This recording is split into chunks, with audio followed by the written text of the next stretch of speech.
Retired Los Angeles Lakers basketball star Kobe Bryant has been killed. All-time leading scorer, LeBron James. When are we gonna do something? The 8 most emotional moments in NBA history. And at number 8, John Wall met a 6-year-old girl named Maya Nelson who had cancer. They became close friends, but on December 8th, 2014, Maya lost her battle with cancer. I'm trying to maintain it because I know she's living within me in spirit, but it's hard. It's hard waking up not having her here with me. John Wall was crushed. He wrote Maya's name on his shoes that night for his game against the Celtics. After scoring 26 points and getting 17 assists to beat the Celtics, John Wall said this in his post-game interview. It's just tough, man. I mean, to see a little kid that fights so hard for cancer and can't beat it, it's a tough day for me. She really touched your heart, didn't she? Obviously, Maya meant a lot to John Wall, but in number 7, we have a moment that made the whole basketball world emotional. Kobe Bryant's final game. Nobody expected what happened next. Kobe jacks a 2. Well, you know, Bryant on the drive. Nice. Kobe baseline over Neto has 32. Bryant gets to the basket and has 47 points. Bryant going to the basket. Kobe Bryant! There it is! A 50-point game in his farewell. Final minute 30. Bryant from 14 has 53. Bryant for 3. Got it all!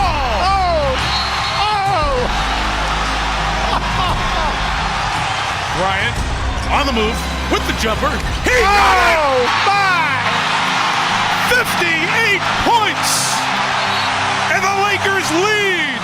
Down 10 with 3 minutes left, Kobe led the Lakers to one last comeback, scoring 60 points in his miraculous final game. I can't believe how fast 20 years went by, man. This is crazy.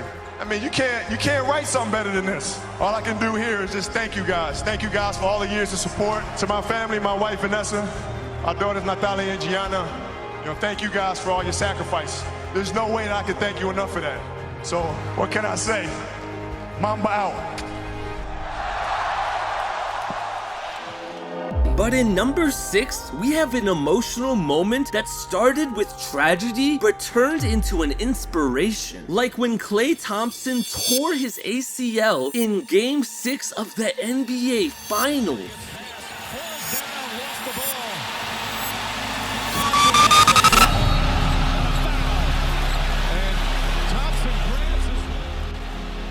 How would you respond if the game disappeared? Everybody for the Warriors and the franchise that here in the stands holding their breath. Klay was down, so were we. And Mike, if he leaves, he can't come back in. But we always knew that he would find his way back.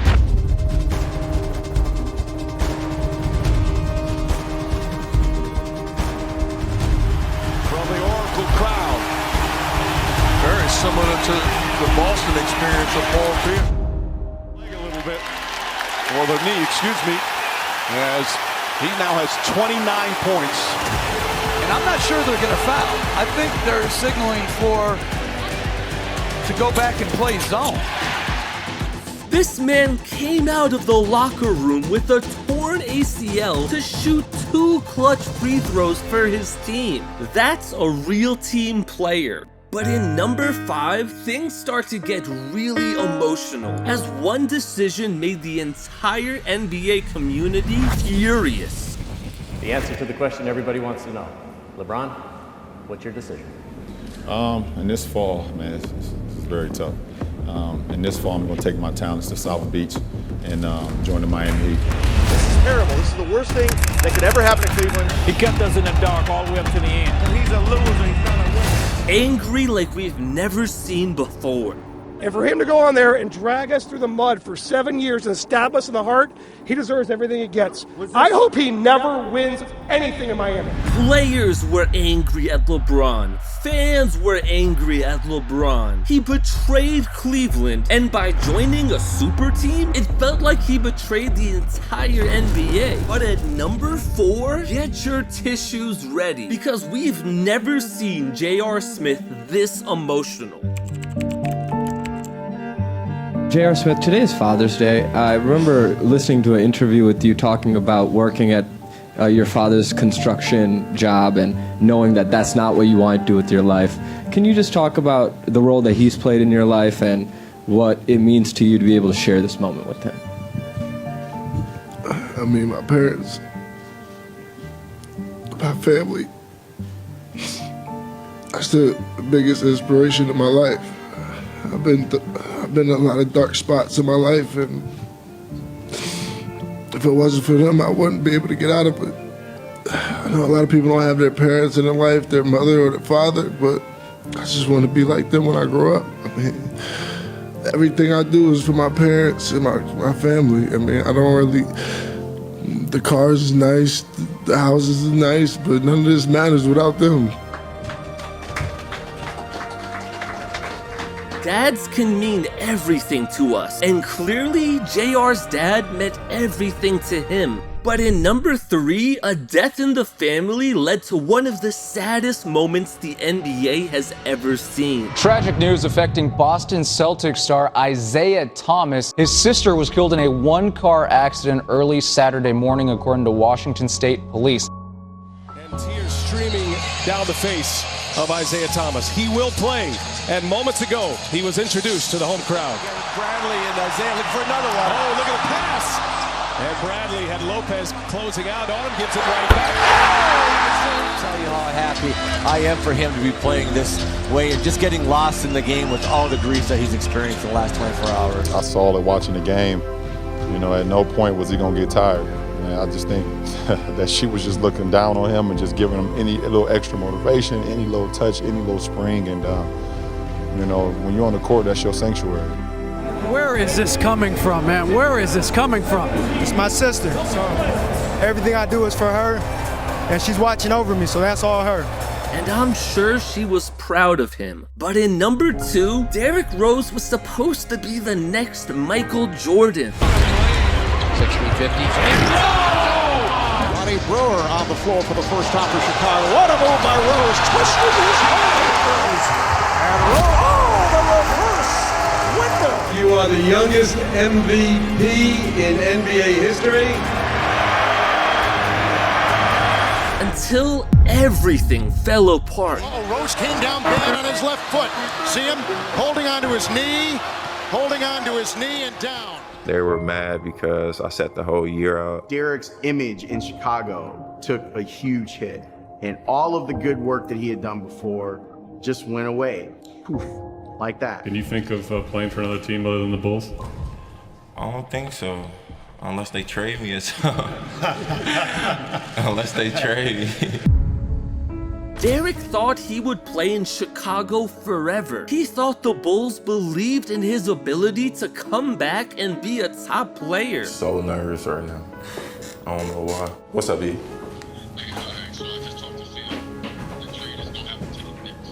You lying.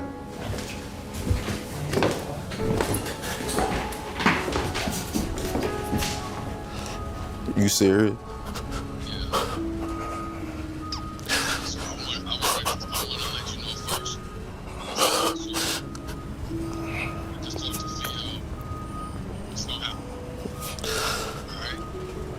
Yeah.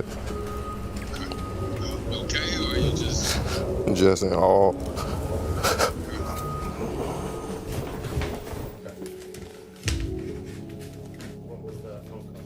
That might be traded to New York. Just found that out now?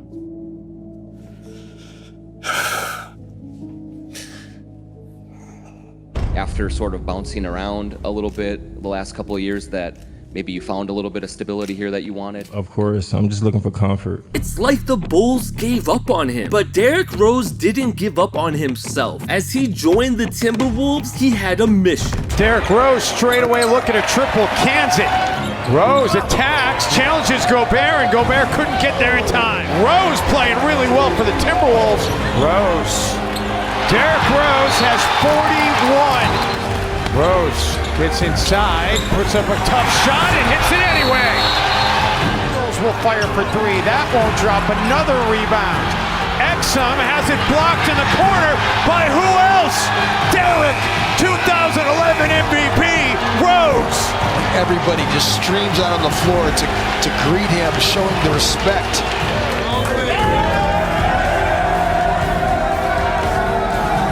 Rose had the best game of his career and inspired the whole world, overcoming everything he went through to get to this moment. Wait, before number one, we have an honorable mention where something tragic happened to the best player in NBA history.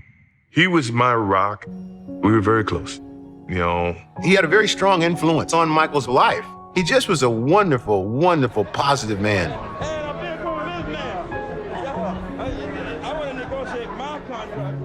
James and Dolores Jordan remained an anchor for him. They attended every Bulls game they could. That's the type of father I had, like a friend. In 1993, James Jordan, the father of Michael, had been killed in North Carolina. The Jordan family has released a statement saying they are shocked by the sudden loss. They're withholding further comment while the investigation is underway. You just had the feeling that Michael Jordan was mentally, emotionally exhausted. Have you dealt with that? Have you accepted the fact he was murdered? No, because I'm a very optimistic person to a sense that I don't look at the real bad part of it. I look at no matter what happened to my father, he's not here. Yeah. So he's passed to me. But then came the biggest game of MJ's career. It was Game 6 of the NBA Finals. And the crazy coincidence, this game was on Father's Day. He said, "Mom, I know he's there. He's watching. He sees." Jordan sees Jordan with the double team, kicks it. Takes it down in the hole against Jordan, who's posted Bennett with the turnaround. And Michael Jordan says so much for that defense.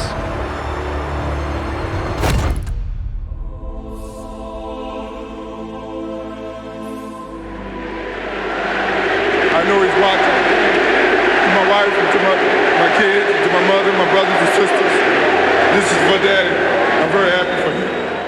Michael Jordan won, but this moment was bigger than basketball. In his mind, he's thinking about the most important person to him, his father. But in number one, we have an emotional moment that completely shocked all of us. Breaking news, very sad news to tell the sports world. The LA Times is reporting that retired Los Angeles Lakers basketball star Kobe Bryant has been killed in a helicopter crash. It happened this morning.